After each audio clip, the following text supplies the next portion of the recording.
The first thing they teach you on the inner detail at Harrogate is that the cold is a message. Not the cold outside. Anyone can read a draft from an open window. But the cold that has no door, no cracked pane, no reason. A wing of a great palace has its own weather, and a guardsman who stands the same corridor for a season learns that weather the way a shepherd learns a hillside. Warm brass on the radiator pipes at 7, the chill breaking off the marble by 9, the small steady breath of heat from the grill beside the Winter Princess's reading room door. That grill was warm every morning of my first 11 weeks on the ash corridor. On the 12th morning it was cold, and I felt the wrongness of it in the backs of my hands before my mind had any business with it. And I have thought since that if I had spoken then instead of standing my post like a good and disciplined fool, I might have spared her the whole of what came after. But I did not speak. I was 19 weeks a king's guard and 11 weeks on the inner detail, the newest man on the ash corridor, and the first law they had beaten into me was that a guard on the post does not turn, does not speak, does not move for anything short of fire or the crown's own voice. So I filed the cold grill away as a thing to mention to Sergeant Rourke at the change of the watch, and I stood, and I watched the Winter Princess come down the corridor toward her reading room the way she came every morning, and I did not know that I was watching the last ordinary morning she would have for a long while. Her name for the court and the criers and the whole of the Kingdom of Eldermoor was Princess Vesna of Harrogate, and she was the cousin of our good Queen Saralind, and the realm had loved her since she was a girl. The Winter Princess, they called her, for she had been born in the deep of a hard January, and for the pale silver-fair look of her, and the name had stuck the way a good name does. She was 26 that spring. She was not a great figure of state, she stood no coronations, signed no treaties, but she was the one the country pointed to when it wanted to believe the House of Harrogate had a heart, because she had spent her whole young life on the thing she cared about, which was the children's charity her mother had founded and left to her. The Winter Foundation, that put roofs over orphaned children and schooling into hungry heads across every county of the realm. 500,000 crowns a year passed through her small hands into the hands of children who would never know her face. And she carried a second weight the criers never printed, which I will come to, because it is the true black heart of this whole business. But that morning I knew only the charity and the silver hair, and the quiet, unhurried way she came down my corridor with her secretary, a half-step behind her, and her book already open in her hand. She walked slowly. She had walked slowly all 11 weeks I had watched her, a little short of breath on the stairs, one gloved hand touching the wall now and again, as though the corridor were the deck of a ship that moved under her. The court knew she was not strong. Everyone knew the Winter Princess had a weak heart. It was practically part of her name, the frail, beautiful lady of the charity, and the physicians kept her on a little glass phial of heart tonic that she took 3 times a day, a drop under the tongue, and a small silver inhaler she breathed from when the stairs took too much out of her. I had seen her use both 100 times. I had thought nothing of it. A guard does not think about a lady's medicine any more than he thinks about her breakfast. It is not his to think about. That, too, is a thing I have had cause to reconsider. "Good morning, Wren," she said as she passed me. She always said it. She was the only one of the household who knew the new man's name and used it, and she had learned it the second week, and she said it the same soft way every morning, "Good morning, Wren." And every morning I did not answer, because a guard on the post does not speak, and every morning I felt the small warmth of being seen by a princess and was ashamed of the warmth because a guard is not to be seen. He is furniture with a rifle, and that is the whole art of him. She knew I could not answer. She said it anyway. There was a kindness in her that did not need answering, and I have held on to that in the years since, that she was kind to the furniture, because it tells you the shape of the woman they tried to break. Her secretary was a half-step behind her as always, Mr. Silas Marrow, the Comptroller of the Winter household, A soft-spoken man of perhaps 50 with a face like a closed ledger and hands that were always clean.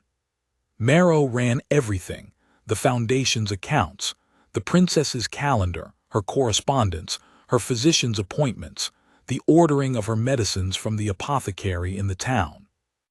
He had run it for 11 years, since before the old princess mother died, and the court thought him a marvel of quiet competence, and the princess trusted him the way you trust a thing that has never once failed you.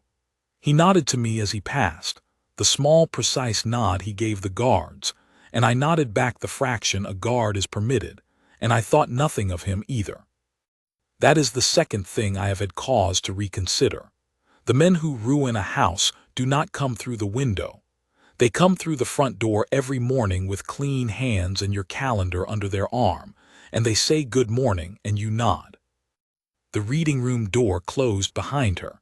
Marrow went on down toward the household offices. The corridor settled into its long quiet, the way it did every morning, and I stood my post at the ash corridor's turn, and I watched the closed door. And behind that door, I would learn all of this later, learn it in a physician's flat, cold voice and a court of inquiry's transcript. Behind that door, the winter princess sat down in her chair by the window with her book, and reached for the little glass phial on the side table to take her morning drop of heart tonic. And the phial she lifted was not the one the apothecary had made. It looked the same. It was the same shape and the same size and the same pale amber glass, and the fluid in it was the same clear gold. But it was not her tonic. It had not been her tonic for 9 days. And the grill beside her door, that gave the small, steady breath of warmth into her sealed reading room every morning, was cold. I had felt it cold in the backs of my hands, because someone had reversed it in the night, so that instead of breathing warmth in, it breathed the reading room's air slowly, quietly out, and drew in its place the exhaust of the old boiler flue that ran in the wall behind it, a thin, sweet, colorless breath of the fumes a coal boiler makes. The kind of breath that a body does not notice, and a heart cannot survive across a slow enough morning. I did not know any of that. I knew only that the grill was cold and that I would mention it to Rourke. I did not get the chance to mention it to Rourke. Because at 11 minutes past 9, I know the time exactly. It is written in 3 transcripts. The reading room door opened, and the winter princess came out. She should not have come out.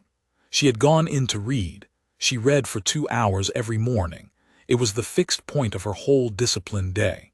But the door opened at 11 past 9 and she came out into the corridor, and even before I let my eyes go fully to her. A guard learns to see without turning, to take the whole corridor in the wide edge of his sight. I knew that she was wrong. She had come out because some animal part of her had known the room was killing her, and had driven her up out of the chair, and toward the one open thing, the door. The way a drowning body drives toward the light on the surface without ever deciding to. She had come out to breathe. She was 3 steps into the corridor when her hand went to the wall and did not find it, and her book slid out of her fingers and struck the marble with a flat sound that in that silence was as loud as a slammed gate, and she turned her silver head toward me, toward the furniture with the rifle, toward the only other soul in the corridor, and I saw her face. I have stood a post through a good deal since. I have seen men come at the gates with grievance in their eyes, and I have seen a crowd turn ugly, and I have seen the Queen weep at a state funeral with a whole nation watching her try not to. I have never again seen a face like the winter princess's face in that corridor. It was not fear. It was worse than fear because it was surprise, the pure astonished surprise of someone who has been told a lie so long and so gently that the truth arriving is a kind of miracle. Her lips moved. I was too far to hear it, and I read it off the shape of her mouth, and what her mouth shaped was not help and was not a name. What her mouth shaped, in the last clear second before her eyes went wide and blank, and the string that had held her upright her whole proud life let go all at once, was, oh. Just that. Oh, the smallest word in the language, the sound a person makes when at last they understand. Then she folded. It was not a stumble. I have caught a stumble A stumble fights you, throws out a hand, tries to save itself. This was a slow, boneless folding, the way a marionette folds when the hand that works it opens, her knees going first and then her shoulders coming forward and her silver head dropping toward the marble floor where, 12 feet on, a low iron radiator sat with its hard-ribbed edge exactly at the height a falling head finds. I broke the post. There was no decision in it, and I will not dress it up as one. There was the distance, a dozen feet of cold marble, and there was my body already crossing it before the word post had finished forming anywhere in me. And there was the rifle coming off my shoulder in the one clean drilled motion that 10,000 hours put into a man so that it lives below his thinking.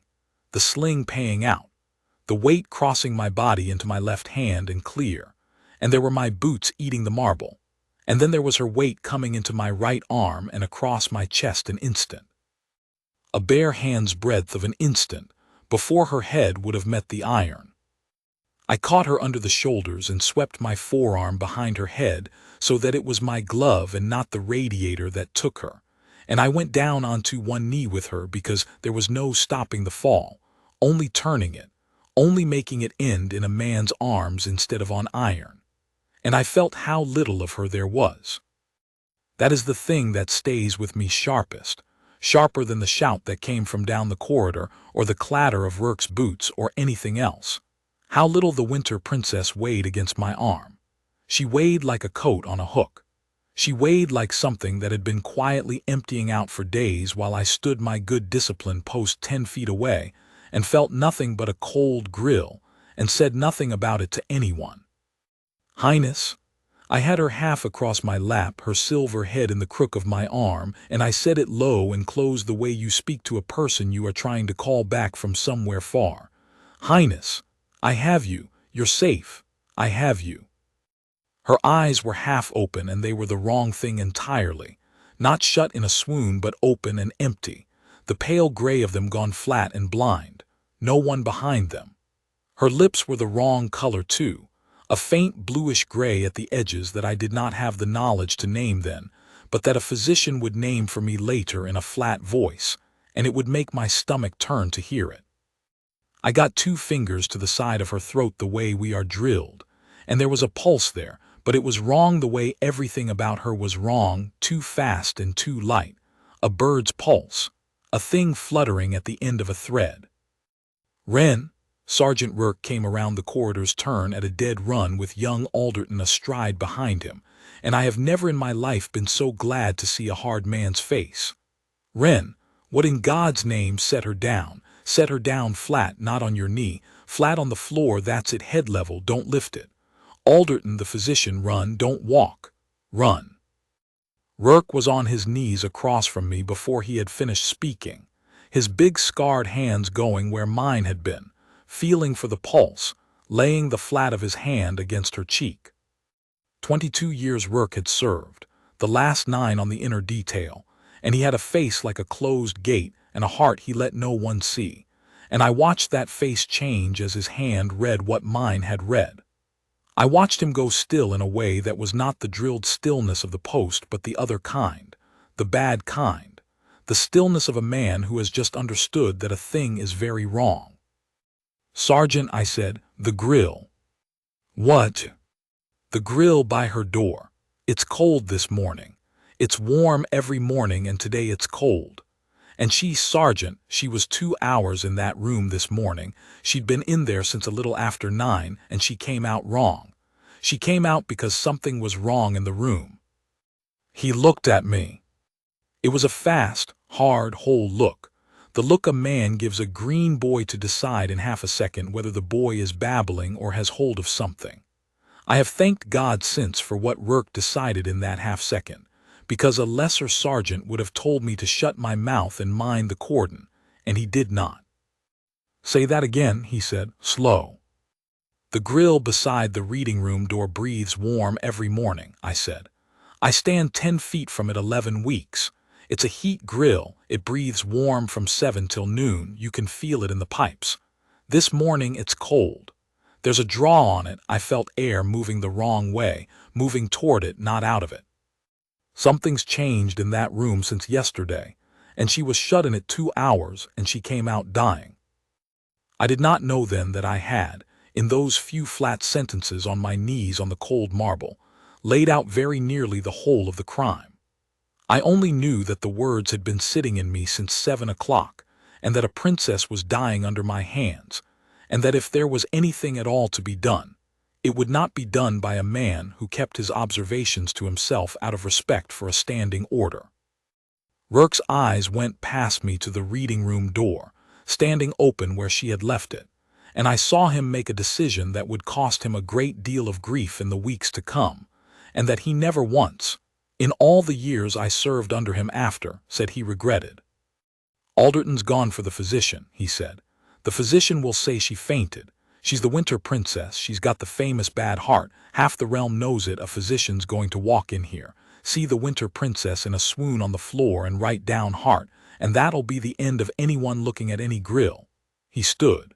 He was not a fast man to anger, and I watched the anger come up in him cold and level. "So you and I are going to look at it first. Stay with her. Keep her flat, keep talking to her, keep 2 fingers on that pulse, and if it stops you shout the roof down. Do you understand me, Wren?" "Yes, Sergeant." He crossed to the reading-room door. He did not go in. That was the thing about Rourke, the thing that made him the finest inner-detail man in the palace, and the thing that, in the end, hanged the whole conspiracy. He did not go crashing into the room to save her, because she was already out of it and safe on the marble, and the room was now the only witness to what had happened in it, and he was not going to trample the witness. He stood in the doorway and he breathed once slow, through his nose, testing the air the way a hunting dog tests it. Then he took 1 step back, and I saw his jaw set. "Wren," he said, very quietly, not turning his head, in the flat, careful voice of a man who does not want to be overheard by a corridor that was beginning already to fill. "There's a sweetness in that room. Faint. Like coal gas and something under it. That's not a fainting room. That's a flue somewhere venting into a sealed room, and a lady shut up in it 2 hours. Come here and smell it and then forget I told you to, because I'm going to need you to have smelled it on your own account by the time anyone asks." I did not leave her. The pulse was still fluttering under my 2 fingers, and I would not take them off it for anything Rourke said, and he saw that too and gave me a short nod that meant good. That was the right answer, stay. So I did not smell the room that morning. I would smell it 3 days later, and by then it would matter more than either of us guessed. The physician came at a fast walk with young Alderton white-faced behind him, and it was not the household's senior man but the second, a lean, nervous fellow named Dr. Prewitt, who kept the winter princess's own case, and he came in the door already knowing what he would find because Alderton had run the length of the palace shouting the winter princess has collapsed, and a man who knows what he will find sees only that. He was on his knees beside her with his bag open before he had looked at anything, and his hands were good hands, quick and sure, and I will say for Dr. Prewitt that whatever else he was, he fought for her in that corridor with everything he had. He got her breathing deeper. He broke a small glass thing under her nose that made her flinch and cough, the first live thing she had done since she folded, and I felt the pulse under my fingers steady the smallest fraction, and I could have wept. "Heart," Prewitt said, half to himself, listening at her chest through his tube. "Syncope, cardiac, she's overexerted. She's, how long was she down before you reached her?" "She didn't fall from exertion, doctor," Rourke said from the doorway. "She was sitting reading. She got up and walked out of the room and folded in the corridor. My man caught her before her head struck the radiator." "Then it's cardiac." "Her heart's very weak, Sergeant. It's been weak for years. This was always going to come one day." "With respect, doctor, I'd ask you not to write cardiac just yet." Everything stopped. Prewitt looked up. The corridor had filled household staff, an undersecretary, 2 of the princess's ladies with their hands at their mouths, and arriving now at the smooth, unhurried pace of a man to whom nothing is ever an emergency, Mr. Silas Marrow, the Comptroller, with his clean hands and his closed ledger face, drawn back up the corridor by the noise. And into that filled and staring corridor Sergeant Rourke, 22 years a king's guard, had just told the royal household's physician not to write down the cause of a princess's collapse. It was very nearly the maddest thing I ever heard a sergeant say. I did not yet know it was the bravest. "I beg your pardon," said Pruitt. "There's a smell in that room, doctor. There's a heat-grille by the door that runs cold this morning against the pipe pressure, which means it's drawing air the wrong way, which means it's venting. And this lady sat sealed in that room 2 hours and came out dying. I'm not a physician, but I'd be failing my post if I let you close the book on her heart before someone who knows about flues and gas has smelled that room. That's all I'm asking. Smell the room before you write the cause." And Silas Marrow, soft-spoken, competent, 11 years the master of everything in the Winter household, said, in the gentlest, most reasonable voice you ever heard, the voice of a man sorry to have to be sensible in the middle of everyone's distress, "Sergeant Rourke, I do think we might let the doctor tend to Her Highness without a guardsman lecturing him on ventilation. The princess's heart is not a secret. This is a grief, not a mystery. Let us not, in our fright, go inventing plots that will only frighten her the more when she wakes." It was beautifully done. I did not know then how beautifully. He had, in 3 soft sentences, made Rourke into a panicking fool inventing plots, made the truth into a fright, and made himself the only calm and loving head in the corridor. Half the staff nodded. Dr. Pruitt hesitated, his pen half to the page. Then the Winter Princess opened her eyes. She did not wake all the way. She came up only far enough to find a face, and the face she found of all the faces bent over her was mine, the furniture, the boy with the rifle, kneeling with 2 fingers still on her pulse. Her eyes found mine and held, and there was someone behind them again, faint and far but there, and her cracked lips moved, and this time I was close enough that I did not have to read it off the shape of them. I heard it. It was 3 words, and she spent the last of the breath she had on them, and then she was gone back down into the dark and did not surface again for 2 days. The 3 words were, "Not my medicine." I must tell you now the thing the criers never printed, the second weight the Winter Princess carried, because without it none of what followed makes any sense, and with it the whole of it makes a terrible and simple kind of sense. Our good Queen Saralyn had 2 children, Prince Joran, who was 10 that spring, and Princess Malin, who was 8. They were the whole future of the House of Harrogate and the whole hope of the realm, and they were, as all children are, small and trusting and easily led, and a great deal of money and a great deal of power waited in the years ahead for whoever stood nearest them as they grew. The Prince Consort Aldrich loved them well, but was a soldier by training and much abroad on the realm's business. And so, some years back, when the question was raised of who should hold the guardianship of the royal children's persons and estates should any grief befall their parents, who should sit for them, protect their inheritance, keep the wolves off them until they came of age, the crown had named, after long thought, the one member of the house whom no one in the whole realm could accuse of wanting anything, the Winter Princess, Vesna of Harrogate. The frail, beautiful cousin who cared for nothing but orphaned children, and had never in her life reached for a scrap of power. She was named Warden of the Royal Children, a guardian in trust, and she held with that a seat on the Regency Council, and with that seat a vote and a veto over the whole management of the children's estate and, should the worst ever come, over who would govern in their name. She was, in other words, the single locked door between 2 royal children and every person in the realm who might wish to use them. And a locked door, if it cannot be broken, can perhaps be made to fall down on its own, of old age, of frailty, of a weak heart everyone already knew about, of a decline so slow and so gentle and so well documented that, when at last the council met to say the poor Winter Princess is no longer fit to hold the wardenship, we must with heavy hearts pass it to a steadier hand. Not one soul in the chamber would think to call it murder. It would not even be a scandal. It would be a mercy.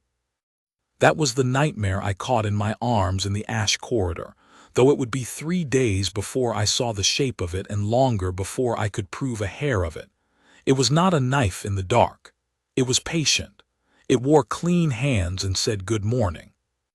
It meant to take a woman apart so slowly that the taking would look like nature, and take through her the safety of 2 children who had done nothing, but be born inside a house where money and power waited. And it very nearly worked, and it would have worked entirely if a cold grill had not troubled the backs of a green boy's hands at 7 o'clock on an ordinary morning. They carried her to her chambers on a litter with Dr. Pruitt walking beside it holding her wrist, and the corridor emptied of everyone but the 2 ladies weeping quietly and Silas Marrow, who did not weep, who stood a moment looking at the closed reading room door with an expression I could not read and have spent years trying to, and then followed the litter with his ledger under his arm. And Sergeant Rourke stood himself in the reading room doorway, filling it with his body, and said to Alderton, "No one goes in this room, not the maids, not the Comptroller, not the Queen's own chaplain. It's sealed and it's a King's Guard post from this minute, and the reason for the record is a suspected gas hazard to health. Go and fetch the master of the guard and tell him Sergeant Rourke has closed a room and will explain to his face. Go." That was how it began, truly, not with the fall, with a sergeant closing a door and a boy who could not stop thinking about a phial of medicine.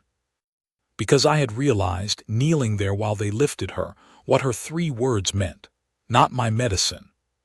I had watched her take that medicine 100 mornings, a drop under the tongue from the little amber phial, 3 times a day. If the medicine was not hers, then someone had changed it. And if someone had changed her medicine and someone had reversed the grill in her room, then it was not one accident and it was not her heart. It was 2 hands doing 2 careful things, and 2 careful things done to 1 woman in 1 morning is not misfortune. It is a plan. I found Rourke at the change of the watch that evening, in the guardroom off the lower court, and I told him what I had worked out about the phial. He listened with his forearms on the table and his eyes on the middle distance, and when I finished, he was quiet a long moment. "You know what you're saying," he said at last. "You're saying someone in this palace is murdering the warden of the royal children slow enough to call it her heart. You know how that sounds from the mouth of a boy 19 weeks in uniform." "Yes, Sergeant." "It sounds mad. It sounds exactly as mad as Marrow made me sound in that corridor. And the worst of it is he's clever because he's right that she has a bad heart, so every fact we turn up he'll say is just her bad heart, and the more we insist the more we look like 2 guardsmen who have read too many penny dreadfuls." He turned his cup slowly on the table. "But you felt the grill cold, and I smelled the room, and she said not my medicine with the last breath she had. 3 things, Wren. 1's a mistake, 3's a pattern. And a King's Guard who feels a pattern and does nothing because it sounds mad isn't a guard, he's a co-track." He stood. "So here's how we do it, and we do it right, because if we do it wrong he walks and she dies and we hang. We don't accuse. We don't go to the Queen with a story. We gather, quietly, slowly, our own weather, and we don't let one soul see we're gathering, least of all a man with clean hands. Can you do that? Can you stand your post like a fool who's forgotten the whole thing and watch everything?" "That's the only thing I know how to do, Sergeant," I said. "Stand still and watch everything." The first flicker of something that was almost a smile went across his hard face. "Aye," he said, "it is. Turns out that's the whole trade." The first thread we followed was the phial, because the phial was the thing I could not stop seeing. The Winter Princess's heart tonic came, as I have said, from an apothecary in the town, a respected old house called Farron and Son, which had compounded the royal medicines for 2 generations, and had never once given the household cause for complaint. The tonic was made up fresh every fortnight and delivered to the palace in a sealed amber phial with the apothecary's own wax stamp on the stopper, and it went, by the fixed procedure of the Winter household, into the hands of one man who logged it, unsealed it, and set it in the princess's chambers, the Comptroller, Mr. Silas Marrow. Everything the princess took, ate, wore, or signed passed through Marrow. That was not suspicious in itself. It was his whole office. It was why the office existed. He had done it faultlessly for 11 years, and the doing of it was precisely what made every soul in the palace trust him with their eyes shut. But Rourke had sealed the reading room, and in sealing the reading room he had also quietly sealed the little side table on which the phial sat.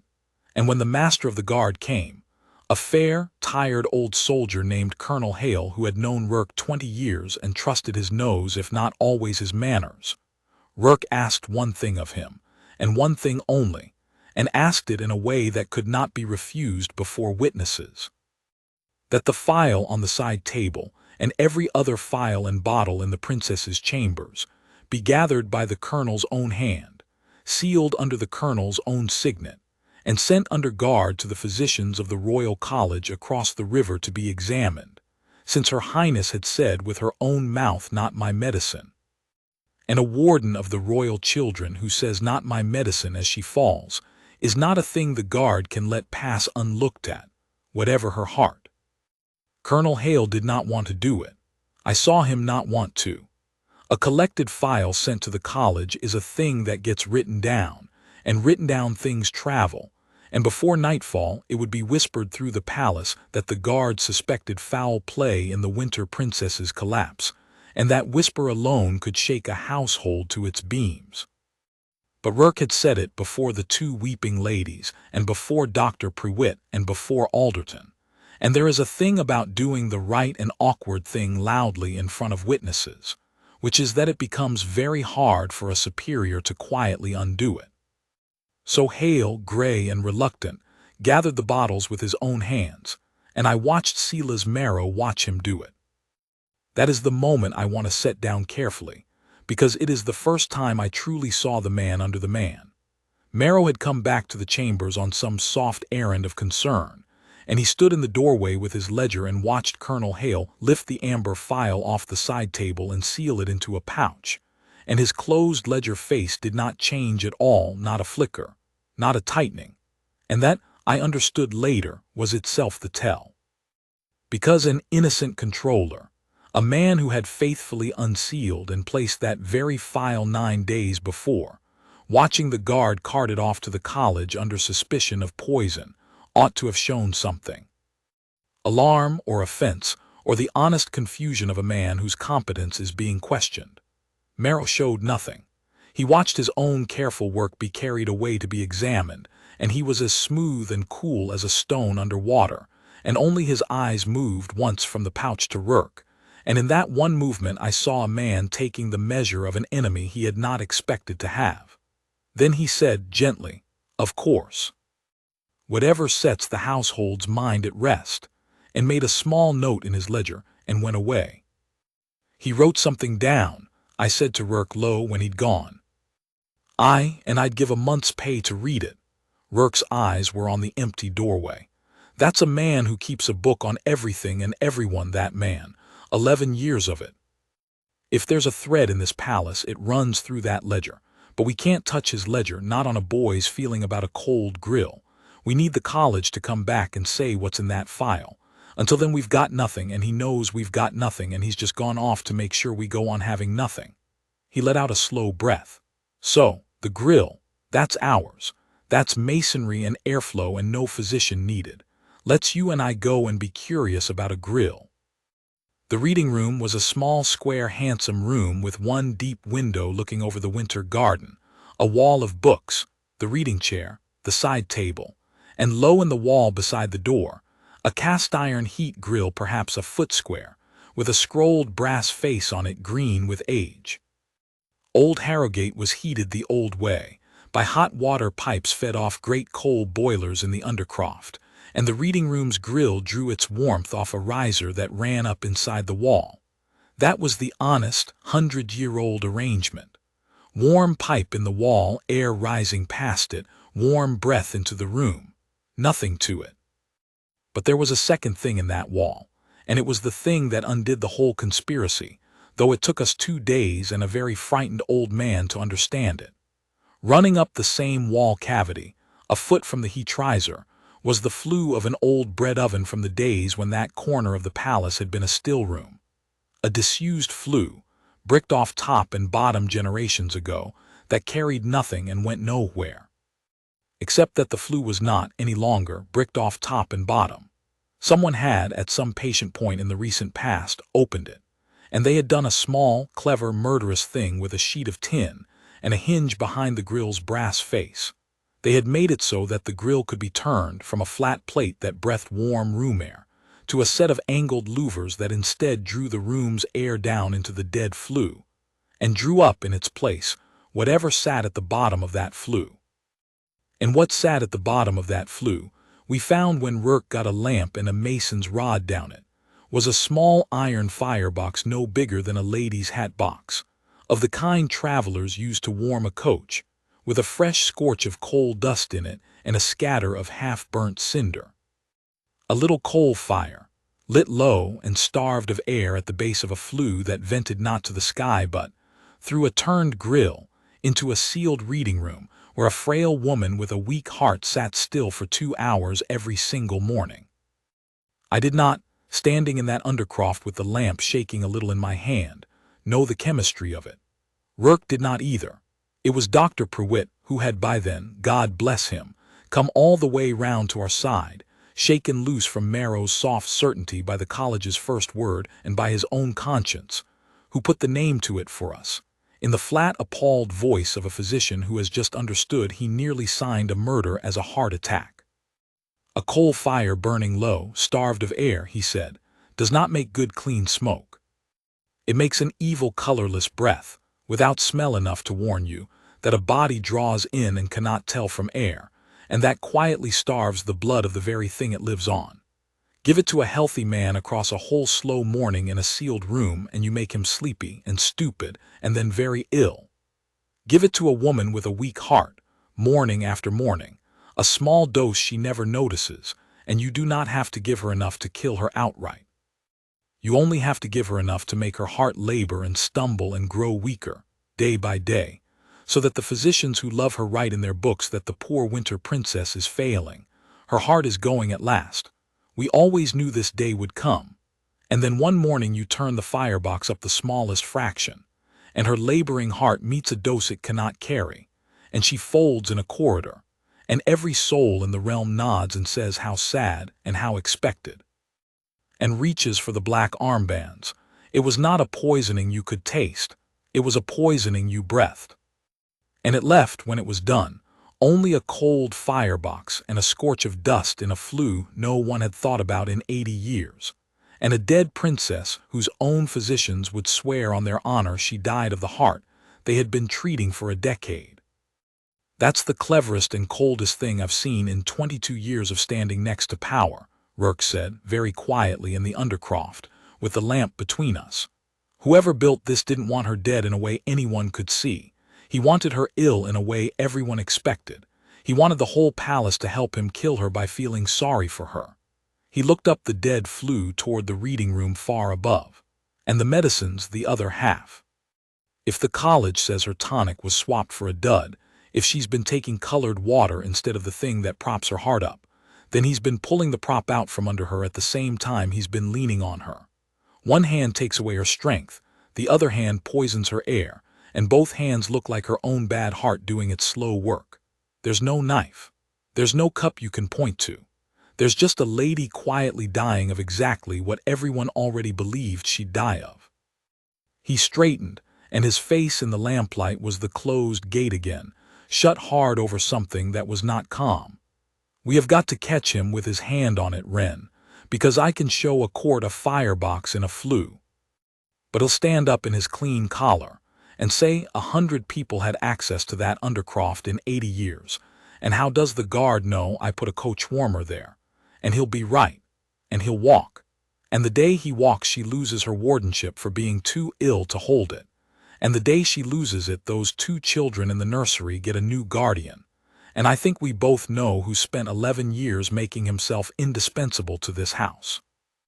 The college's word came back on the second day, and it changed everything, and not in the way we had hoped. The physicians of the Royal College examined every phial and bottle Colonel Hale had sealed, and their report, when it came, was careful and cautious and maddening. The amber phial from the side table, the one the princess had drunk from every morning, held not her heart tonic, but a clear sugar water tinted with a harmless dye to match the color. Colored water, exactly as Rourke had guessed. A woman with a failing heart had been taking, 3 times a day for we did not yet know how many days, a medicine that did nothing at all, while the illness the real tonic had held at bay crept back up on her. That much the college would say plainly, and it was a great deal, and my heart leapt when I heard it. But then the report grew careful, the way clever careful men are careful, and it said, the college could not say who had swapped the phial, nor when, nor whether by malice or by the honest error of an apothecary or a servant. Sugar water in a heart tonic phial was consistent with poison.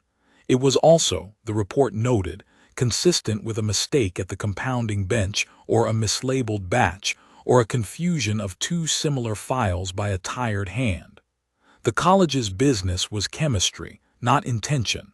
They could tell us what was in the glass. They could not tell us the heart of the man who put it there. And into that careful gap, before the ink was well dry, stepped Sela's Marrow, and I watched him turn the very proof of his crime into the engine of it, and it was the coldest cleverness I have ever seen a man perform. Because Marrow did not fight the college's finding, he seized it. He went gently, gravely, sorrowfully to the Regency Council, and he laid the college's report before them himself, and he said in effect, see how the household has failed our poor princess. Her medicine was wrong, swapped perhaps by some careless hand at the apothecary, perhaps here, and no one caught it, and her heart, unpropped, has at last collapsed as we all long feared it would. This is a catastrophe of care. The winter princess has been gravely ill for years. Now she has been failed. She lies insensible and may not wake, and even should she wake, gentlemen, can we in conscience leave the wardenship of the royal children, the guardianship of the crown's own heirs, in the hands of a lady so frail that a fortnight of wrong medicine lays her at death's door? The kindest thing, the only responsible thing, is to relieve her of that terrible burden while she recovers, if God grants she recovers, and to place the wardenship, for the children's sake, in a steadier and a healthier hand. Do you see what he had done? He had committed a poisoning, and when the poisoning was half discovered, he had picked up the discovery and used it as the very argument for the thing the poisoning was meant to achieve. The swapped phial was no longer evidence of a plot against the princess. In Marrow's soft mouth it was evidence that the princess was too frail to be trusted, exactly the conclusion the plot had been built to reach. He had turned our proof inside out. And the council, decent, worried men, looking at a college report and an insensible princess and a grave, loyal controller weeping for his mistress. The council listened and nodded and set a date, 9 days hence, to convene formally and consider the removal of the warden of the royal children on grounds of incapacity. 9 days, that was the shape of it now. Not whether the winter princess would die. She was past the worst of the breathing poison the moment Rourke sealed her room, and Dr. Prewitt, with her real tonic restored to her, had her creeping back toward the light. She would live. Marrow no longer needed her dead. He had something better than dead. He had her declared unfit in 9 days by a lawful council, on the strength of a genuine college report. And once the wardenship passed to the steadier hand he had spent 11 years grooming everyone to reach for, it would not matter in the least whether the winter princess recovered her health, because she would have lost forever the one thing the whole scheme was for: the vote, the veto, the seat between 2 children and the wolves. He's not going to try again, Rourke said when we understood it. We were in the guardroom and it was near midnight and neither of us had slept. That's the thing that near broke my head till I saw it. He stopped. The firebox is cold, the flue's exposed, we're all over her rooms, he doesn't need to risk another grain of it. He's already won, or he's 9 days from it. He doesn't have to poison her anymore. He just has to run out the clock. All he needs is for her to still look too weak to hold the wardenship on the day the council sits, and she does look too weak, because she nearly died because of him. And there's nothing we can prove that a clever man can't call a compounding error and a bad heart. He put his face in his hands, briefly, the only time in the whole business I ever saw him do it. "We've got the truth, Wren. We've got the whole truth. And the truth's no good to us, because he's built the world so that the truth points the wrong way. I want to set down here the thing that kept me standing through those 9 days, because a story like this can make it sound as though the men in it are all cold cleverness, plotters and counter-plotters, and that is not true, and the untruth of it dishonors the woman at the heart of it. On the 3rd day the Winter Princess woke. I was not meant to be there. But Rourke had contrived, quietly in his own weather, to have me and him assigned to the standing post outside her chambers, on the reasoning which he sold to Colonel Hale with a straight face, that the 2 guardsmen who had first responded to the incident should hold the post to give continuity of testimony, and Hale, who wanted the whole thing tidy, agreed. So I was standing my post in the corridor outside her door when her lady came out and, seeing me, stopped and said, "She's asking for you." For me, I said, I did not understand it. For the guard who caught her. "She doesn't know your name," she says, "the young one, the one who says nothing, the one who caught me. She's been asking since she woke." The lady's eyes were red. "Dr. Prewitt says a few minutes only. She tires." I looked at Rourke. Rourke looked at the door and then at me and said, "Go on, post can spare you. And Wren, she's the only witness in this palace who was actually inside that room. Listen to everything she says. But you're not there to question a sick woman. You're there because she asked. Remember which it is." I went in. The reading room I have described was a place of dread to me now, but her bedchamber was another thing, soft and dim and smelling of the herbs they burned for her, and she was very small in the great bed, her silver hair loose on the pillow and her face the color of paper, but her eyes were her own again, the pale clear gray with someone home behind them, and they found me in the doorway and something in them eased. "There you are," she said, her voice was a thread. "The one who watches. Come here, I can't come where I can see you. I wanted to look at the face of the man who caught me. I didn't see it. I only felt the arm. It was a very sure arm." A ghost of the old kindness moved on her lips. "Good morning, Wren." I should not have answered, but she was not a corridor and I was not on the cordon, and some things are above a standing order. "Good morning, Highness," I said, and my voice came out rougher than I meant.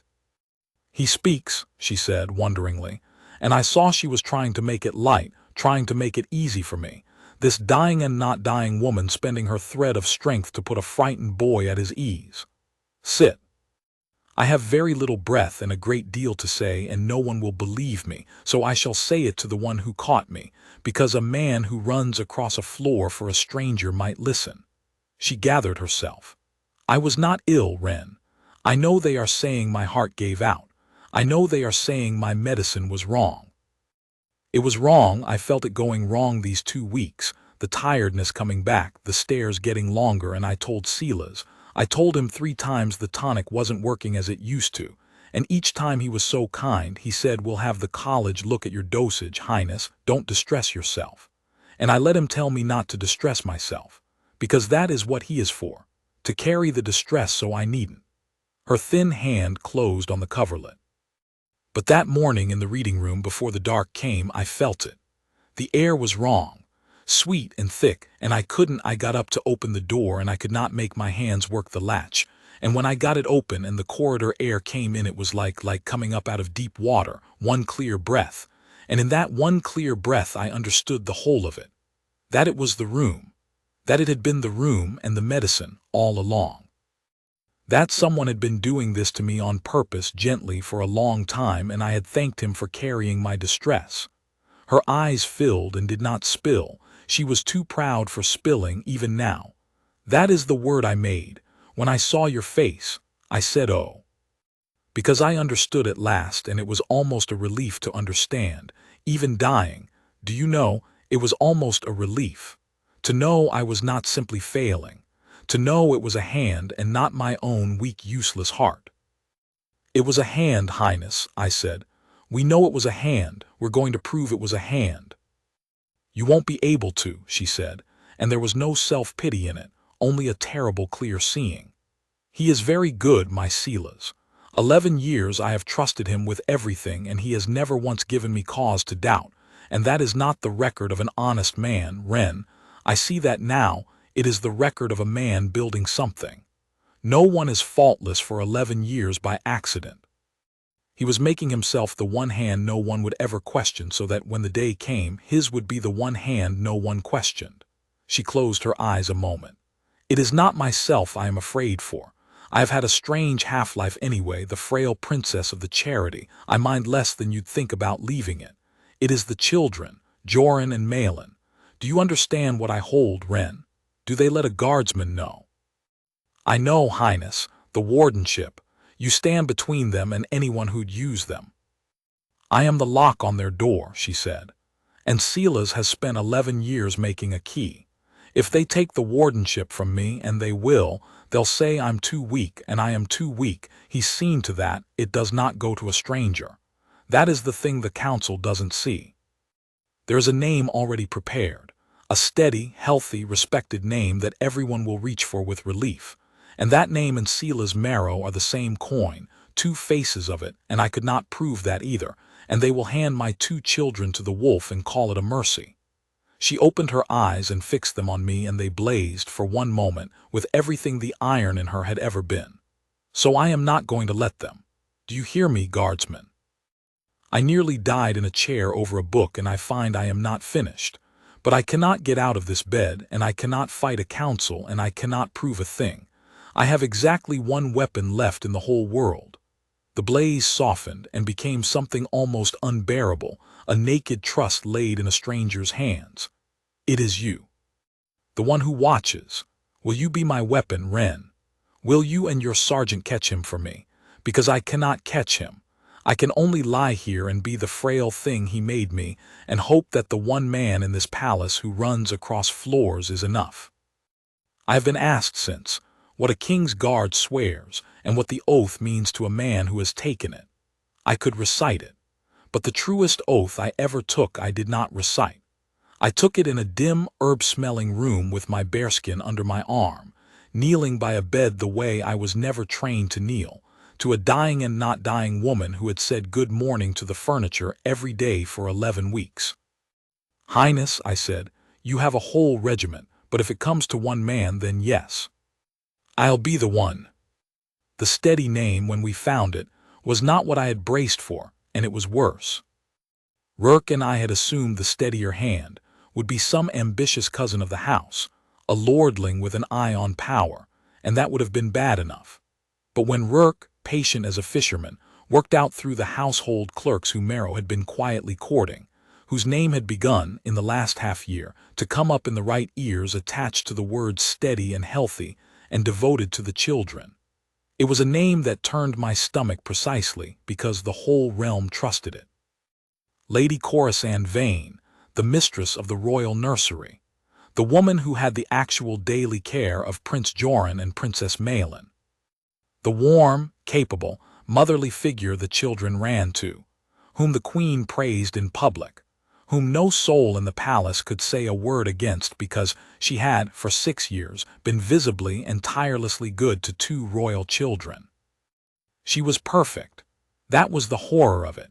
If the wardenship, the legal guardianship, the seat, the vote, the control of the estate passed from the frail winter princess to the beloved mistress of the nursery who already loved and raised the children, the whole realm would sigh with relief and call it the natural and loving order of things. And Lady Khorasan and Sila's Marrow, we learned, were cousins by an old marriage, and had grown up in the same modest house in the same modest county, 2 clever poor relations who had watched the great families waste fortunes for generations, and had decided, somewhere along the way, that the next generation of Harrogate wealth and power would run through their hands instead. She would hold the children and the seat. He would hold, as he always had, the accounts and the calendar and the endless quiet machinery. And between them they would run the guardianship of the crown's heirs and the great river of the children's estate for the 10 years until Joran came of age. And no one would ever call it anything but a blessing. That was when the false dawn came, and I want to tell it honestly, because it was the lowest point of the whole affair, and I nearly lost my nerve in it. And only Rourke and the memory of a blazing pair of gray eyes kept me on my feet. We thought, enough.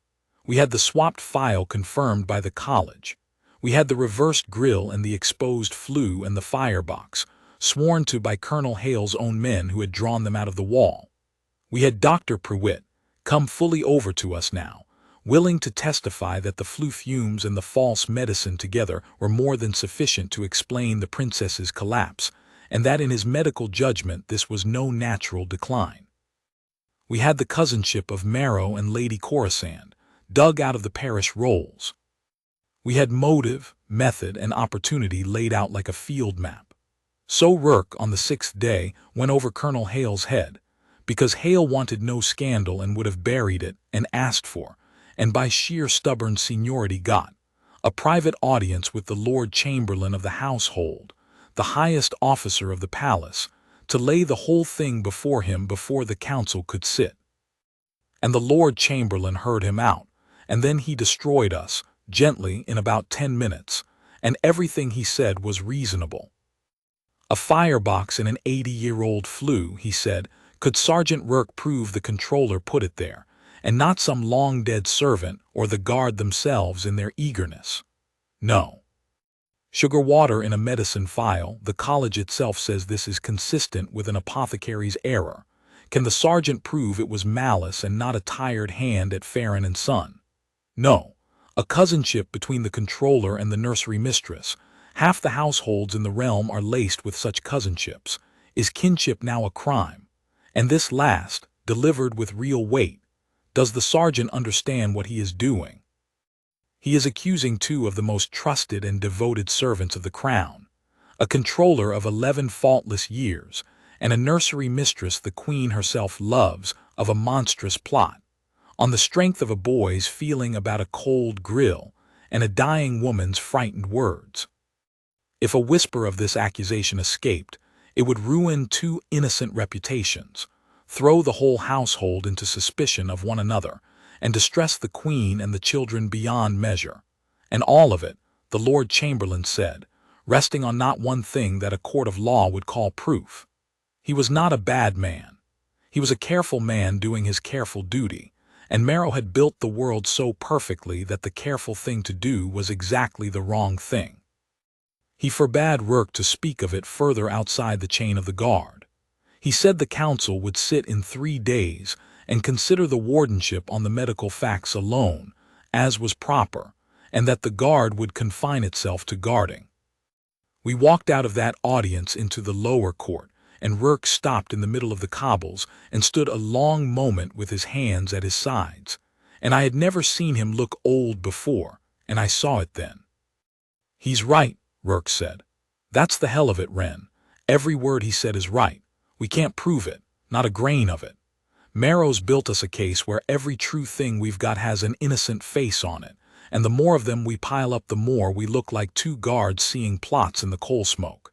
In 3 days the council takes the wardenship off a woman he half killed and hands it to his cousin, and there is not one lawful thing left that you or I can do about it."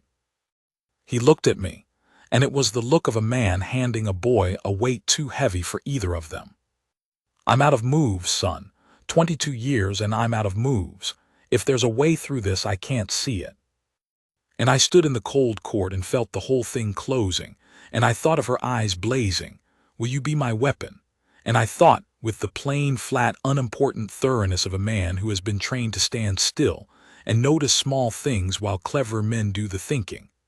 I thought about the one small thing in the whole affair that no one, not Marrow, not the Lord Chamberlain, not even Rourke, had thought to weigh at all. I thought about the ledger. "Sergeant," I said, "he writes everything down." Rourke looked at me the way you look at a man who says something obvious in the middle of a disaster. He's a controller. Controller's right." "No, Sergeant.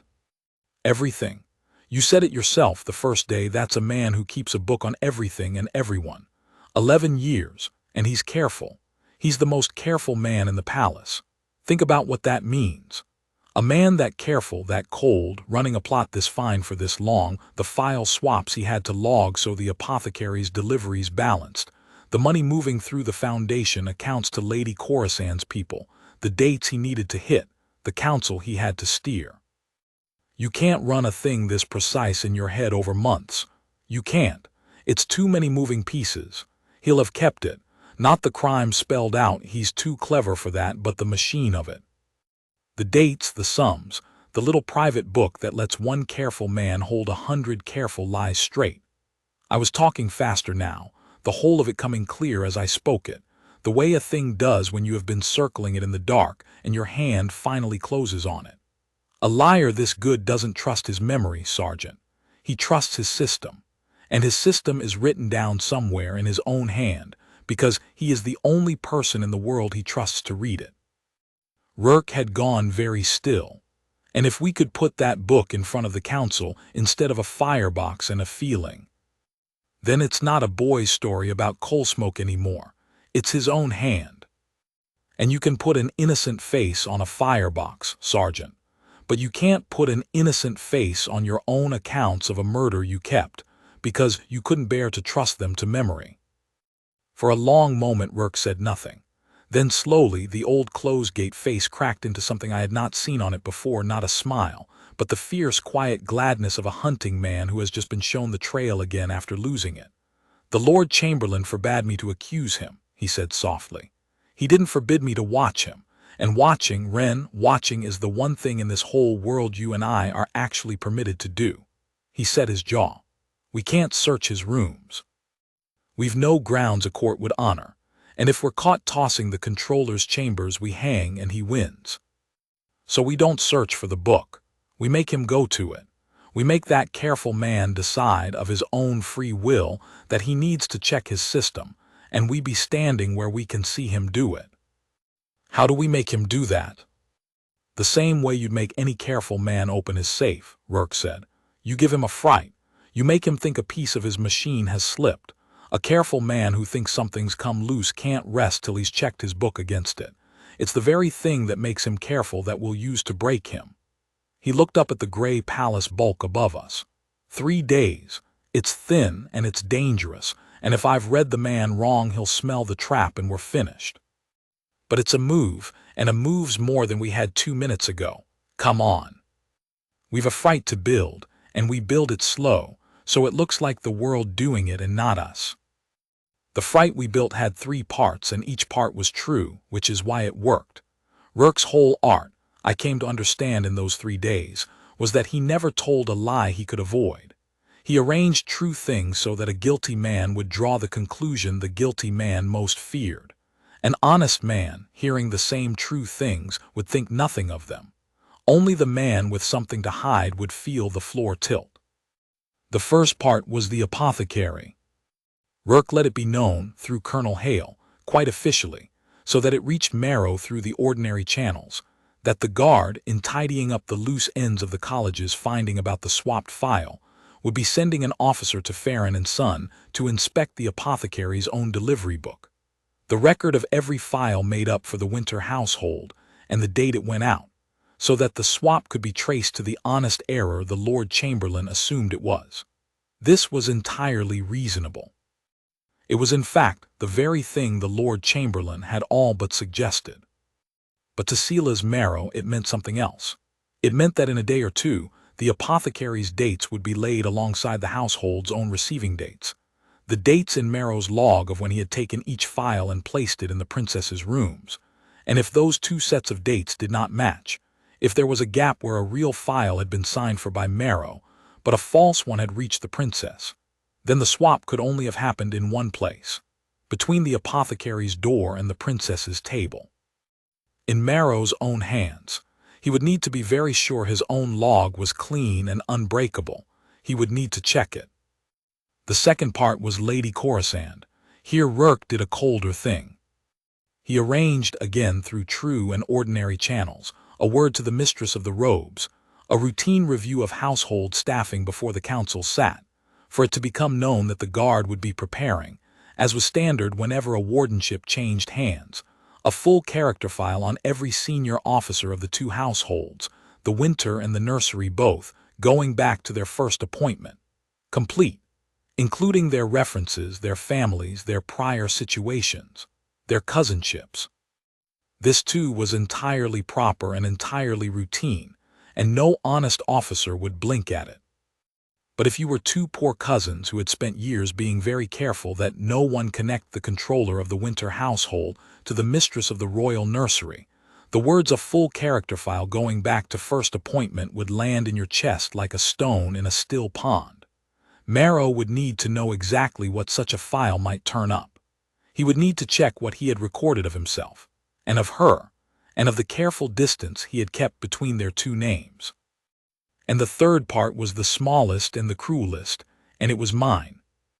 On the 7th evening, as Marrow made his nightly round of the winter household, he made it every night at 9, the good and diligent controller seeing all secure before he retired. He passed me at my post outside the princess's corridor, and gave me the small precise nod he gave the guards. And I, who had said good morning to him 100 times with nothing but furniture in my face, this one time let my eyes come off the middle distance and meet his. Just for a moment. Just long enough for a careful man to feel it and wonder. And I said, quietly, respectfully, exactly as a guard might say a harmless thing, so that he could never afterward swear it was anything at all, "Good evening, Mr. Marrow. Her Highness is much better tonight. She's talking a great deal. It's a wonder what she remembers, once the air cleared." That was all, 10 words. Every one of them true. She was better, she was talking, she did remember. To an innocent man it would have been a guard's clumsy kindness. But Silas Marrow was not an innocent man, and he stopped for the barest half-second mid-stride, the way a man stops when a floorboard he trusted gives the smallest fraction under his foot. And then he smoothed it away and said, "That is very good news indeed. Good night, guardsman," and went on. But I had seen the half-second.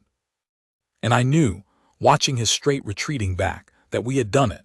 That between the apothecary and the character file and 10 words from a guard who was never supposed to speak, we had put it into the coldest and most careful mind in the palace that pieces of his beautiful machine were coming loose all at once, and that a man like that would not, could not, sleep until he had gone to his book and checked every date and sum and lie against the sudden dangerous world.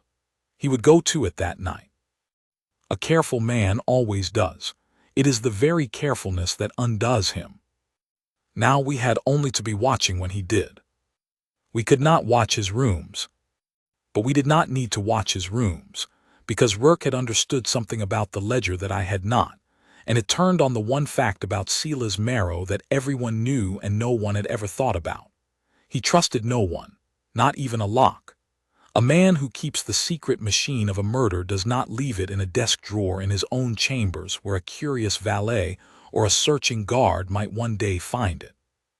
He keeps it somewhere he can reach at need, but that is not his, that no warrant would ever name, that no one would connect to him.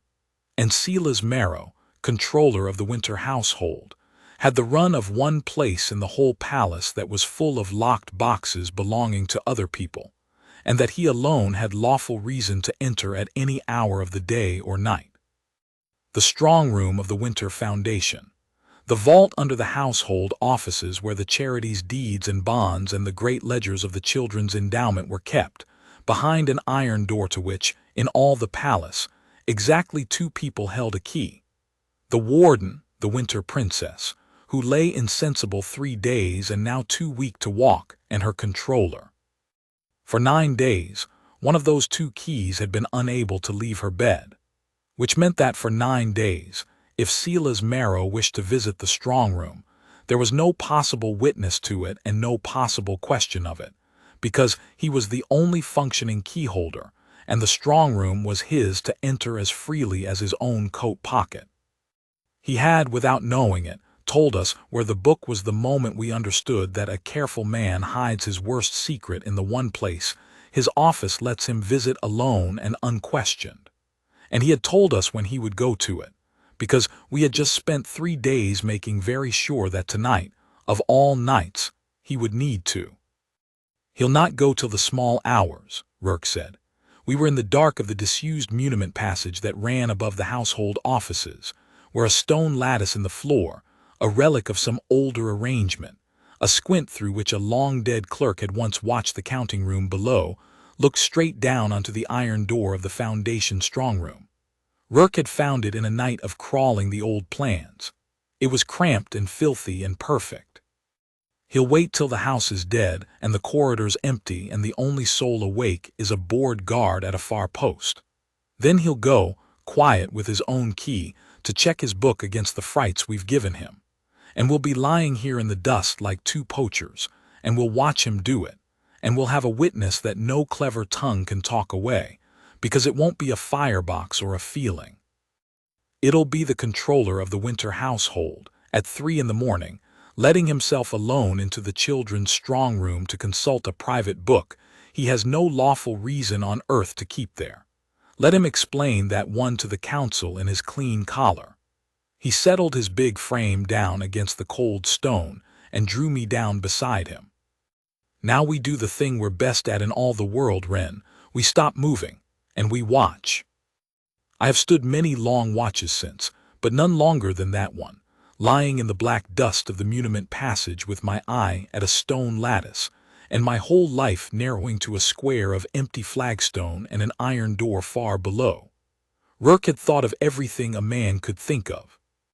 Colonel Hale himself was awake and dressed in the guardroom below, told only that Sergeant Rourke had reason to expect a security matter in the small hours, and asking the colonel to hold himself and 2 steady men ready to come at a runner's word. Hale had grumbled and half believed and agreed, because 20 years of Rourke had taught him that when the man was this quiet, he was usually this right. Dr. Prewitt was awake in the princess's chambers, and the princess herself, we later learned, would not sleep, but lay propped in her great bed with her gray eyes open in the dark, knowing that this was the night her one weapon would be loosed or would break. And young Alderton lay a stone's throw off in another dark passage, our runner, ready to fly for Hale the instant Rourke's hand closed on his shoulder. The palace clock struck 1, and then 2, and the cold came up out of the stone into my bones, and I learned that hour why they drill a guard so hard in the standing of still watches, because everything in a young body screams to shift and stretch and sigh, and everything depends on your not doing it. Rourke breathed beside me, slow and even, a man who had spent a career being patient, and I matched my breath to his, and I stared down at the iron door, and I thought of a princess saying, "Oh," and I did not move. At 11 minutes past 3, and I know the time to the minute, for the same reason I know 11 past 9, because it is written now in the record forever, a light came into the counting room below.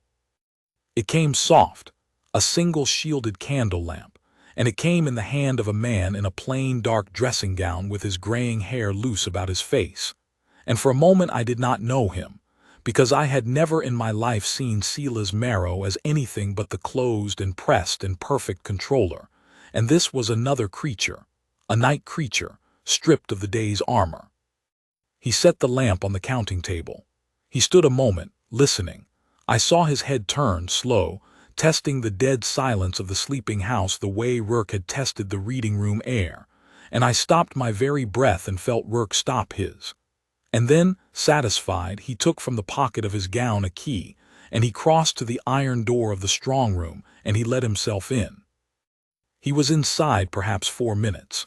When he came out he carried something, and my heart stopped and then hammered, because it was a book, not one of the great chained ledgers of the endowment, but a small, plain, private book, dark-bound, the size of a man's 2 hands, the size of a thing a careful man keeps his real accounts in.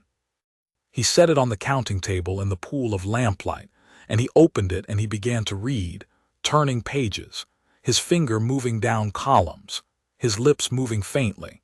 And once he took a pen and made a small alteration, and I understood that I was watching Selah's marrow do the single most dangerous thing an innocent man could not possibly be doing. Sitting alone in the children's strong room at 3 in the morning, adjusting a private book of dates and sums against the frights of the last 3 days, making sure the machine of his murder still ran true. Rourke's hand closed on my shoulder. It was the signal for Alderton, not for me. A squeeze, then a point, and I felt Alderton stir in the dark and slip away toward the guardroom to wake Colonel Hale, silent as a cat. And now it was only a question of holding, of watching, of not one board creaking above the head of the most careful man in the palace, until Hale and his steady men were in the corridor below, and the trap could close with a witness of rank standing in it. Because that was the whole of Rourke's design. Not to leap down and seize the man ourselves, two dust-covered guards whose word a clever tongue might yet twist, but to have the master of the guard himself walk into the counting room and find with his own senior eyes the Comptroller and the hidden book together in the forbidden place at the forbidden hour. A thing seen by a boy is a story.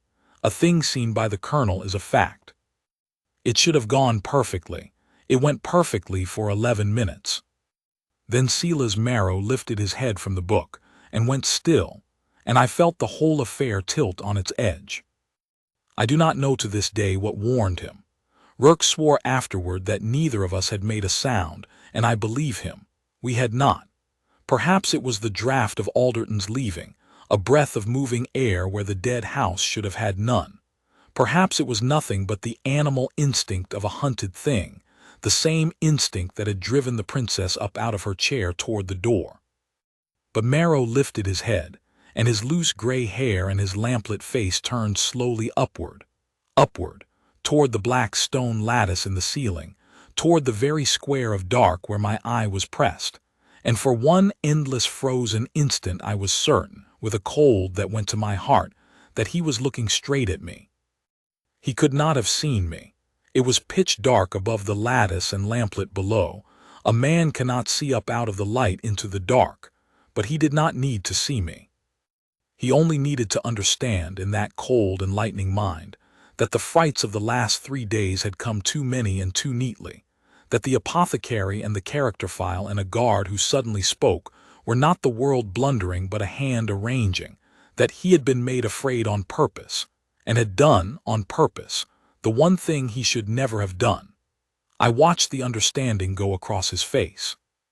I watched the night creature's face empty of everything and go smooth and terrible and calm, and I knew he had grasped the whole of it in a heartbeat, and I knew what a man that cold would do next, which was to make the book vanish and be back in his innocent bed with an innocent face before any witness of rank could arrive, so that in the morning there would be no book, no crime, no anything but 2 guards with a wild tale and 3 days to the council. His hand closed on the little dark book and he rose and turned toward the lamp, and I understood that if that lamp went out and that book went back behind the iron door, we had lost everything, the princess, the children, all of it in the next 4 seconds, and that Colonel Hale was still a corridor and a stairway away, too far, hopelessly too far. So I broke the post again. There was no more decision in it than there had been in the ash corridor. There was only the certainty that a thing I had sworn to would be lost if I stayed still, and the whole of my training turned, in that instant, from the discipline of not moving into the discipline of moving exactly right. The muniment passage had, at its end, an old ladder stair down into the counting-room servery. Rourke had scouted it. Our way in should the night go wrong, and I was down it before Rourke's whispered wren. Had finished, down it fast and silent in the dark, my rifle left behind me because a rifle was the last thing this needed, and I came out of the servery door into the lamplit counting-room not 4 feet from Silas Marrow, and I put my body between the man and the strong-room's open iron door, and I said, in the level voice that 11 years, no, 19 weeks, but they had made a man of me in 19 weeks, the level voice they had drilled into me. Mr. Marrow, set the book down on the table, sir, and step away from it. He did not startle. That was the measure of the man, even then, even caught. He looked at me across the lamplight, the guard who caught the princess, the boy who was never supposed to speak, standing between him and his one escape, and his emptied face rearranged itself, quite calmly, into something reasonable and even kindly, and he said, in the soft ledger voice that had ruled the winter household for 11 years, "Guardsman Wren, you gave me a start. a small, rueful smile. "I might ask what you are doing in the Foundation strong room at this hour, but I think I can guess, and I think you have made a very serious mistake, and I would like, for your own sake, to help you out of it before it ruins you. Put yourself in my place. I am the Comptroller." I could not sleep. The council sits so soon. There is so much to set in order for the poor princess, and I came to consult the endowment accounts, as I have every right and indeed every duty to do, since I am the only keyholder able to do it while Her Highness is ill. That is all this is. That is all a court would ever find it to be. He took a small step, an easy step, angling toward the table and the lamp, his voice never rising. "You are a good young man, and you have had a fright, and you have let a sergeant fill your head with a story. Set it down now. Let me put this book away and go back to my bed, and in the morning we will both forget this, and I will see to it that no black mark ever touches your record. Or press on and accuse the Comptroller of the household of God knows what, on the strength of finding him in his own strong room reading his own accounts, and I promise you, Wren, gently, I promise you, it is you who will be gone from this palace by nightfall, and the princess who will lose the last friend clever enough to have believed her. Now, be sensible. Give me the book." And it was good. It was so good that a lesser night, a lesser watch, I might have doubted myself. Every word of it had that same innocent face he put on everything. But he had made one mistake, the only one in the whole beautiful 11-year machine, and he had made it in the last 10 words, and I saw it and he saw me see it, and I watched the calm crack at last, at the very edge of his mouth. "You said the book," I said quietly. "Give me the book. But you don't know what I've seen, Mr. Marrow. For all you know, I've been here 2 minutes and I've seen a Comptroller with the endowment ledgers, and there'd be no harm in that, and you'd be right. But you called it the book. You called it what you know it is. A man reading his own honest account says, 'Give me my papers, sir.' Only a man holding the one book that hangs him calls it the book. I did not move toward him. I did not need to. And you're not going to put it behind that door, sir. Because I'm between you and the door, and I'll stand between you and that door until this room is full of the master of the guard, and you can talk to the colonel about your accounts." For the first time in 11 years, I think, Silas Marrow's face showed the man beneath the man, and it was not a monster, and that was the worst of it. It was only a cold, clever, disappointed clerk, a poor cousin who had watched great fortunes waste and had built himself, patiently, out of nothing, a way to hold one, and had been beaten at the very door by a boy with a rifle he'd left upstairs. He looked at me a long moment. Then his hand moved not toward the door, which I blocked, but toward the lamp, quick as a striking snake, to put out the light and make the book and himself into darkness and confusion and a chance. And a hand the size of a spade closed over his wrist before it reached the flame, and Sergeant Rourke's voice, come down the ladder stair behind me, while Marrow's eyes were fixed on the boy in front of him, said into his ear, in the flat and terrible mildness of a man 22 years patient, "No, sir. I don't think we'll have the dark."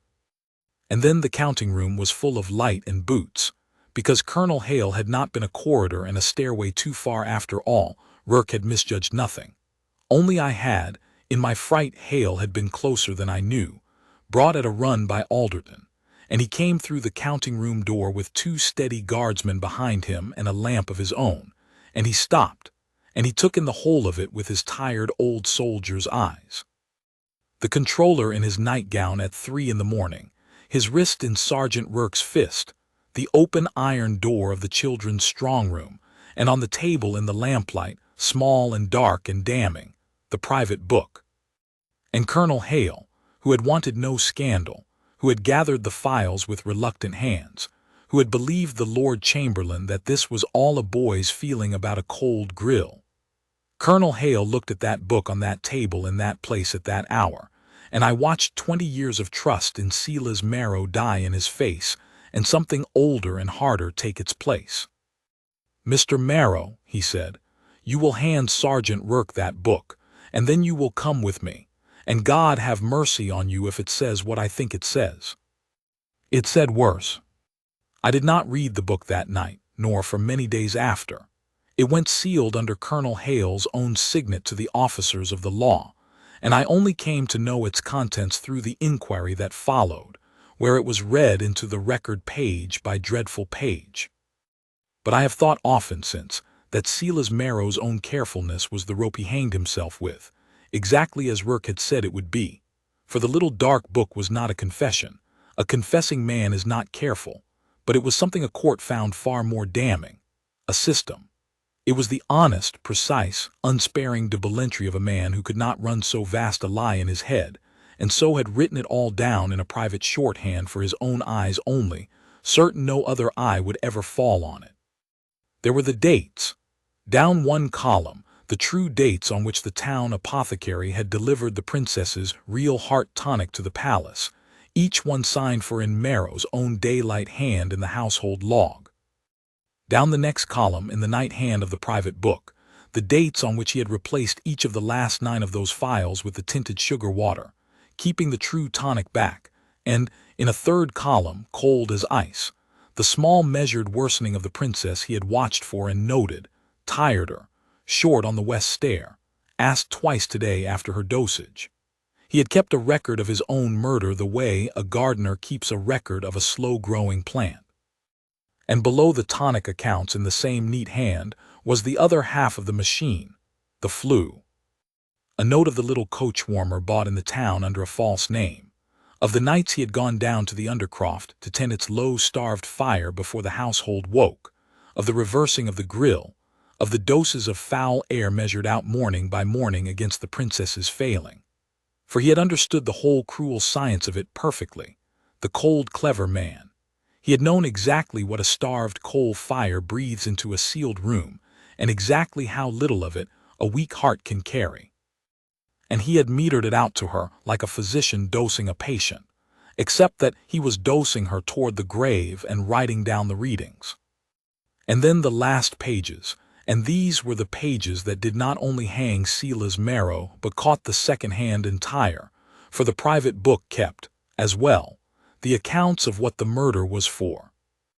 There were sums moved out of the Winter Foundation, the charity, the children's money, 500,000 crowns a year that passed through his small, clean hands, moved by slow, careful channels into holdings that traced, when the law's men followed them, to Lady Corisande Vane, and to properties the 2 cousins meant one day to share.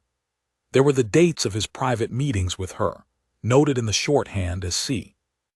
And there was, on the very last written page, a thing that no innocent face could ever be put upon, a thing that turned the whole cold ledger from a scheme into a crime against 2 children.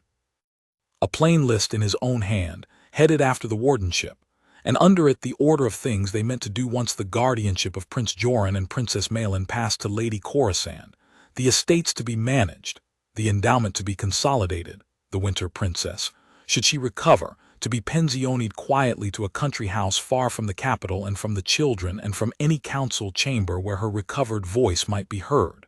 They had planned it all. They had written it down. And a boy who noticed a cold grill, and a sergeant who trusted the boy, had put the whole of it in front of the light. The council did not sit to remove the warden of the royal children.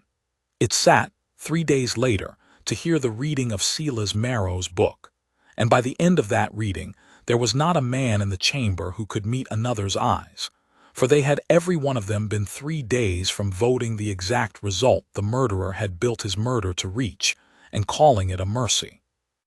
Lady Corisande Vane was taken from her rooms in the nursery quietly, before the children woke, so that Joran and Malin never saw it and never knew, to this day, how near the wolf had come to the fold, and that mattered to me more than any of it, that the 2 small people at the black center of the whole business slept through their own rescue and woke to an ordinary morning, which is the truest thing a king's guard can ever give a child, an ordinary morning. Silas Marrow answered for it before the law of Eldermoor, and I will not set down here the weight of what he answered, only that it was full, and that he met it with the same cold composure he had met everything, the poor clever disappointed clerk, careful to the last. I should tell you, too, what became of Queen Saralyn in all this, for she was never far from it, though she never once appeared in the corridors of it. The Queen had been kept, by the Lord Chamberlain's caution, in ignorance of the whole affair until the night the book was taken, which was its own small cruelty, for it meant she had gone 9 days believing her beloved cousin had simply, sadly, begun to die. When at last it was laid before her, entire, she did a thing that the court speaks of still. She did not send for the Lord Chamberlain, nor for the council, nor for any great officer of the realm. She sent first before any of them for a 19-week guardsman and a gray sergeant, and she received us alone in a small private room with the door shut and no herald and no ceremony, and she stood a queen standing, and she said only, "You caught her, and then you did not stop." And her voice broke on the second sentence, because she had understood, as only a mother of 2 small children could understand, precisely what the not stopping had bought. She could not, she said, thank us as the deed deserved, because to thank us fully she would have to speak aloud in a palace what must never be spoken aloud in a palace, that for a fortnight the guardianship of her children had been in the hands of the people plotting to use them, and that the whole clever machine of the realm had been about to help. So she thanked us small and privately and asked us to let that be enough. It was enough. It was more than enough. A queen stood up for us behind a shut door, and no ribbon the court could pin on a man will ever outshine it. The Winter Princess kept her wardenship. She kept it for the whole of the long years until Prince Joran came of age, and he thanked her then in the great hall before the court, as the one who had held his door, though he never knew, and she never told him from what. And she kept, as well, a thing she had not truly had before, her strength. For the wicked truth under the whole affair, the physicians found once they went looking, was that the Winter Princess's famous weak heart had never been so weak as the palace believed. It had been made to seem so, year upon patient year, by a controller who found it very convenient that the realm should think his mistress frail, who had, we came to suspect though we could never wholly prove it, been quietly meddling with her care and her rest long before he ever thought to turn a grill, building the reputation of an invalid so that, when the day came for the invalid to fail, the whole world would nod and reach for the black armbands and never once think to look at a flue. With her true tonic restored, and the slow poison of her air and her medicine and her controller's endless gentle undermining all lifted at once, the Winter Princess grew, over that summer, stronger than she had been in a decade. She walked the long gallery at 9:15 without touching the wall. She climbed the west stair and stood at the top of it and laughed, once, out loud, a sound the household had not heard in years. The frail, beautiful princess of the Charity had been, all along, a stronger woman than anyone was permitted to know, and it was the great quiet joy of my young life to watch her become again the woman she had been born to be. She sent for me, near the end of that summer, and this time it was not to a sickbed but to the winter garden, where she sat in the sun among her mother's roses with the color back in her face and her gray eyes clear and quick. And she rose, unaided, when the guardsman came, which no princess need ever do for a guard and which I have never forgotten, and she took both my hands in both of hers. "They have offered you a commendation," she said. "You'll take it and you'll wear it and you'll say nothing modest about it because I forbid modesty on this one occasion." Her mouth curved. "But a ribbon is the palace's thanks, and I wanted to give you mine, which is smaller and larger both. Do you know what you did, Wren? Everyone will say you caught a fainting woman and uncovered a plot, and that is true and it is a fine thing, but it is not the thing. She held my hands and her eyes did not leave mine. You believed me. When I said not my medicine, when the whole clever weight of this palace was ready to write me down as a poor frail thing whose heart had failed as everyone always knew it would, one man ran across a floor for me, and then one man believed the 4 frightened words I gave him and did not let go of them. That is the rarest thing in the world, guardsman, to be believed when it is inconvenient to believe you. You gave me that. You and your sergeant gave a frightened woman the one thing power almost never gives the frail. You took her seriously." Her grip tightened. And when those two children up in the nursery are grown and this realm is theirs, they will have grown up safe and never know why, and that safety is yours, Wren. You built it out of a cold grill and a stubborn heart.